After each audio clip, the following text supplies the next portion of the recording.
Hi guys. So I've got a nice new bandsaw, brand new second hand. It's got to be 20 years old. It's the old cast iron tin base, typical Sealy Draper, Grizzly. In America you'll have the Grizzly and whatever else, I'm not sure. I suppose Walco even make one. They're all badged up, they're all from Taiwan, made in Taiwan. But you know what, they're okay.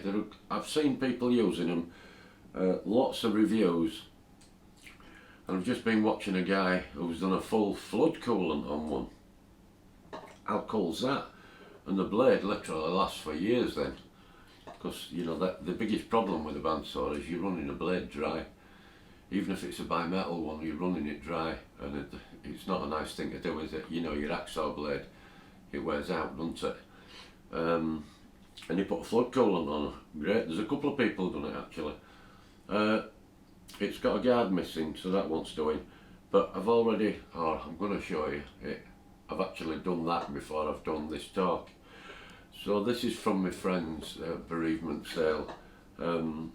His wife just wanted to get something, you know, to go towards my goddaughter's car insurance, and we'd already bought, which I've shown you again, this lovely Sealy drill, which I've got in bits.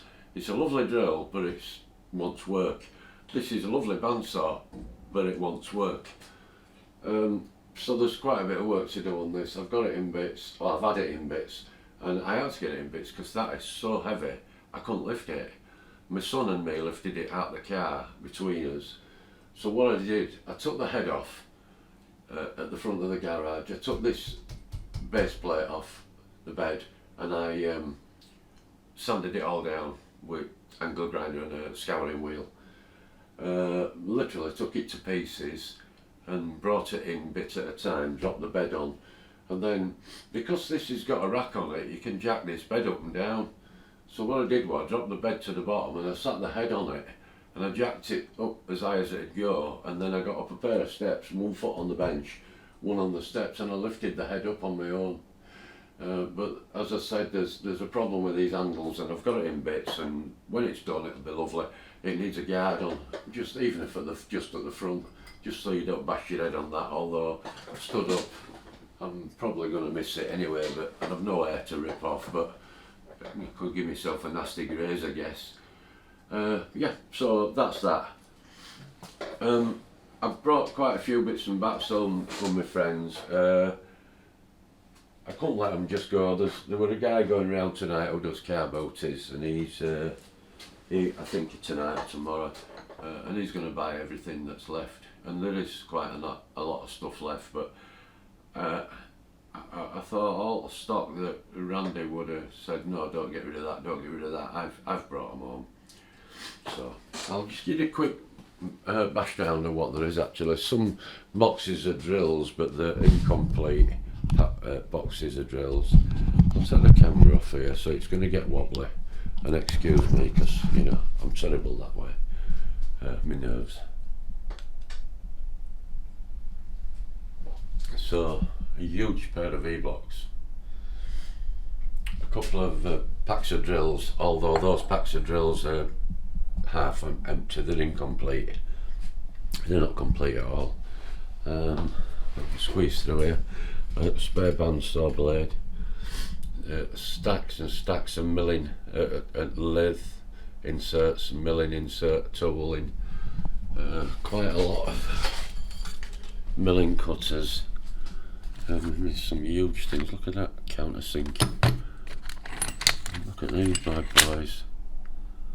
Some that must be cobalt. That is so heavy. Some quite nice stuff actually. I've put a load away already. Yeah, a load of milling cutters.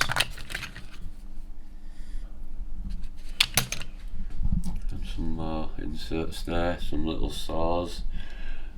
Okay, anybody who watches this video, please tell me what these are, because I ain't sure. And they're all marked up with the sizes, and that one is 1132. So is that the diameter of that? If that's the case, what's that for? I don't know what that flat bit's for, so I need somebody to tell me. Unless you put it in a hole and do that, I don't know. Tell me, please.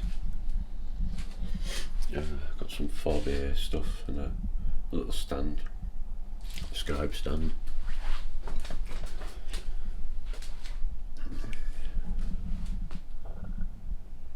Nice Tapmatic. I've already got a tapping head, but this is a nice one, and it's got both rubber and steel chuck holder tapers in there, which is a bonus. I haven't tried it out, but it looks like it's hardly ever been used. It's on an MT2. A box absolutely full of reamers, all sorts of reamers. Some have still got the wax coating on them, unless they've been tightened back up. Taps of every kind you can think of, all sorts of taps. And this is only a small selection of them. I mean, some of these taps, the length of that bad boy, a lot of them are British standard brass, and then dies. I mean, there's stacks and stacks of dies. And again, look at the size of that sod, huge. And that says on it 3/4 26, whatever that is. Some steel stock, some brass, phosphor bronze, ton of mild steel, just pieces of bar, some cast iron, which looks like somebody started making wheels and not finished them. I did get quite a lot of other stuff in here. I've just dumped it all in here because I just don't have time to do anything, so I'm going to have to break these drawers into more drawers. I've loads of spare drawers here, but just tons and tons of amazing drills, you know, lovely things. Some proper big bad boys.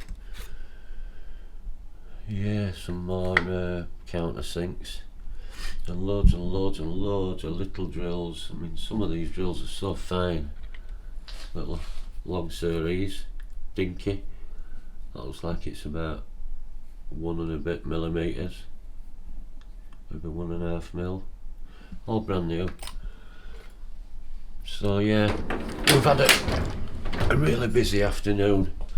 I mean, I've stacked a load of the brass and stuff in there now, but again, I'm going to have to split this drawer. This were alloy, stainless and brass, but I'm going to have to break it out to maybe alloy and stainless, and then brass in another one, along with this, because I've got loads of copper as well. I don't know what the copper would have been for, but it's all to do with steam engines, so I don't know. There's round bar, hex bar, don't think there's any square, but yeah, so some nice stuff, and it'll all get put to good use, definitely get put to good use. Okay, so that's just a little chit chat number 4, I'd say. I can say thanks for watching. We've done okay. AIDS Workshop's been doing a collection for the Red Cross for the Ukraine business, and I've done a little donation to it, and I think plenty of others have. He's got COPD as Aid. I didn't realise that, but he has, and he's going to climb the highest mountain in Wales. I don't know what they call it, I can't remember, but he's going to try and climb it. Now I hope Aid, or anybody that knows him, that he don't go and brain himself, because if you've got COPD, you don't want to be climbing a mountain where oxygen gets thin at top, do you really? You know, it's no good killing yourself in aid of some sort of fundraising. That's not what it's about, and I'm sure people would forgive him if he only made it halfway, or even got to the bottom. You know, just got there. I don't think people would knock him for it. So it's late at night, and at least I've shown him a new bandsaw. That's been an exciting new project. Apparently, if you click a like, it helps your logarithm or something. shoves your videos up near the top. Like and subscribe and share. Thank you.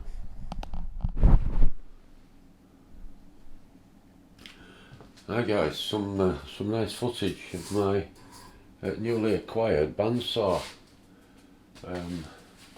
It didn't cost me much, but it's a bit of a mess. The guard's missing off here, see if you can see that. Yeah, there's a guard missing off here, so I'm going to have to make some sort of a cover plate for it. That belt needs tensioning, but it runs fine. I've run it and it runs absolutely fine, which I'm looking forward to getting into my one that you see normally that's behind me when I'm doing my little presentations, etc. That's gone. I told you I was selling them, and they're sold within something like 4 hours. They'd gone. Guy from Rotherham came and picked them up. He bought them both for his son, which were fantastic because apparently his son, about 14-year-old, and he's right interested in woodwork. And his dad said, well, his dad fits solar panels for a living, and I must have a big garage and a space at back, and he said, I'll build you a workshop and you can do your woodworking. And he said, oh yeah, great. So he set it up for his son. I thought, how nice is that? So a lovely bandsaw that I had, which were nice, a pillar drill that worked, and away he goes. He's got his little workshop.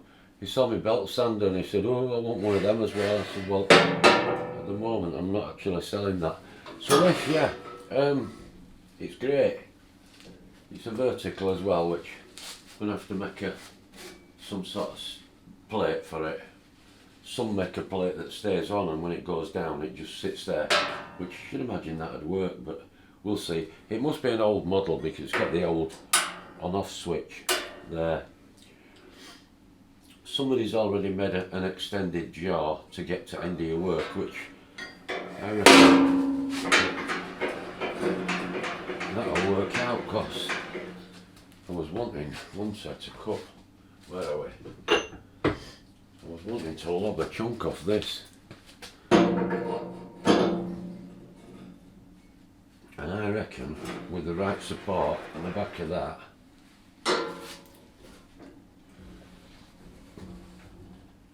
yeah, that's going to do it. That's going to do it. Fantastic. Will I leave it alone? I don't know. I doubt I'll leave it completely alone, because I don't know what happened, but I got some measurements online. Sorry. I got some measurements online of the size, bulk size of this. And it said it was a metre point something long and a metre point something high. And I know that my workbench is on a 900i, and that's got to go under there, because what you'll see here, that's it. I don't have much room in here. So that needs to go away when I'm not using it. So it needs to be on some sort of locking casters that I can press and jack up and then drop them back down. I don't know yet, that's another story. But that needs to go under that bench. And it will. I've measured it and that's bang on 3 foot. But of course there's no guard on it, is there? If there's a guard up here, which begs the question, if I'm going to make a guard I need to make it flat there, so it'll be tapered. It's going to have to come out there obviously for that bottom pulley, but that one you can taper down and try and keep it under that 3 foot, which means it'll go under there. If it won't, then I'll get a jigsaw or angle grinder and I'll cut 1/2 inch off the bottom of those feet. It's only a tin base, and a lot of people say the tin base is rubbish, but it seems quite stable, to be honest with you. I don't think there's a problem with that. It's got the stop on it, which again I don't know whether that'll be left alone or worked on. Somebody's put a different type of handle on here. It's like a lathe handle, but some people crank them longer. But yeah, I don't know why. Yeah, of course, it's so that when they've cut the block, they don't have to lift this back up and they can undo it. And it's a bit awkward getting your hand in there. I've had it running and it runs. Is it? possibly the best £50 I've ever spent. Possibly.